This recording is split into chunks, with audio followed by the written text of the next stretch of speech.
जदि कम समय रे भेंडीर चटपटा सुपर टेस्टी रेसिपी खाइबा चाहते ताहले ए रेसिपी को निहाती ट्राए करंतु। पाखरे जदि सिजा आलू अच्छी तो भेंडीर ए रेसिपी तैयारी करने मात्र 10 मिनिट लागिवो। रुटी परोटा पूरी चकुली सहित तो खाइबा बहुत भल लगी था। भात सहित भी साइड डिश भाव खाई पारे। भेंडी चटपटा मसला भजा करने प्रथम आम कड़े गरम करनबा। से आम तेल देदबा। तेल गरम है गोटे चामच जीरा फुटे नबा। जीरा फुटी सारा पर गोटे पियाज को छोट साइज कर काटिकी देदबा। एबे आम से भूसंग पत्र देदबा। अदा रसुण पेस्ट गोटे चामच देदबा। पियाज सहित अदा रसुण पेस्ट को किछि समय कषि नबा। एबे आम से भेंडी देदबा। भेंडी को प्रथमे धोई नेबे। धोई सारा पर एभली छोट छोट साइज रो गोल करके काटी नेबे। एबे आम तेल रे भेंडी को 3 ରୁ 4 मिनिट पर्यंत भाजी नबा जेमती भेंडीर नाल अंश मरीजिवो।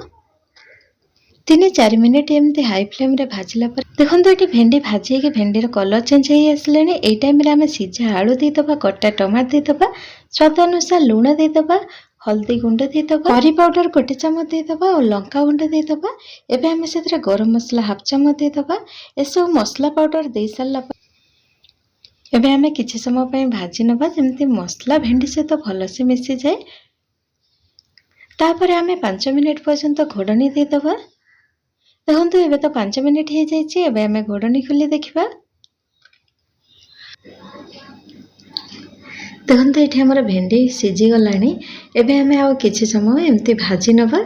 हाई फ्लेम रे रखी टिके भाजी नबा। भेंडी पोड़पोड़ हो भेंडी हो गला बेलू एबे आम से देदबा कटा धनिया पत्र। कटा धनिया पत्र देदेले चटपटा भेंडी खाइबा और टिके सुपर टेस्टी लगिवो। कटा धनिया पत्र दे सारा पर आ गोटे मिनिट एमती भाजी नबा। देखिले केते कम समय रे हमर तैयारी ही गला चटपटा भेंडी भजा। जदि आपण मन को आज रेसिपी भल लगी लाइक शेयर कमेंट करेंगे एवं चैनल को सब्सक्राइब करी पाखरे थिया बेल आइकन प्रेस करी ऑल ऑप्शन क्लिक करदेवे। जहाँद्वारा आगक आसुवा नुआ नुआ रोषेई वीडियो नोटिफिकेशन मिल जाव।